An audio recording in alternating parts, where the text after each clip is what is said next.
Good morning. This is Megan Herbst with your conservation report for Saturday, May 30th. It's hard to believe that summer is finally here after months and months of waiting. It seems like it's finally arrived for us.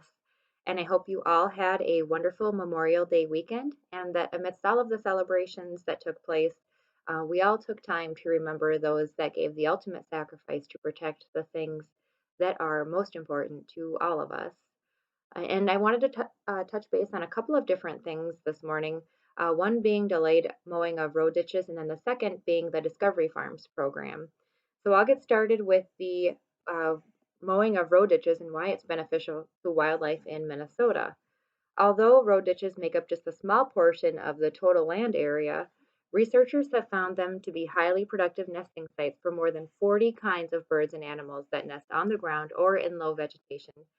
Examples include pheasants, gray partridge, rabbits, waterfowl, and songbirds, just to name a few. Roadsides represent over 500,000 acres of permanent grassland in Minnesota's pheasant range, and unfortunately, many thousands of nests and nest sites are destroyed annually in southern and western Minnesota because of disturbance to our roadsides from late April through early August. Management plays a key role in how productive our roadsides will be for wildlife. Native prairie grasses and flowers in roadsides enhance wildlife habitat, provide long-term maintenance savings, increase water infiltration, help catch snow to reduce blowing and drifting, and improve aesthetics. These native grasses and flowers also help restore the tallgrass prairie, which is an endangered ecological habitat. Today, the tallgrass prairie has been reduced to 1% of its original area. This makes it one of the rarest and most endangered ecosystems in the world. Secondly, I wanted to discuss the Discovery Farms project that is actually here in Stearns County that the Soil and Water has been involved with since 2011. And many of you may not be aware of this, but it's actually at Nick and Tara Meyer's dairy farm. So for those that aren't involved or aren't in the know, the Discovery Farms program is modeled after the Wisconsin Discovery Farms program, which was started by the University of Wisconsin Extension. And what sets Discovery Farms apart from other research programs is that it provides on farm producer led research, which is a much needed data set. And it's at a scale that complements both experimental plot research and computer modeling projects. On farm producer led research is a great way to work directly with the ag community. It supports peer to peer learning and also test solutions in the real world. Goals of the Discovery Farm are to understand agriculture's positive impacts on soil and water quality and also to work toward reducing negative impacts.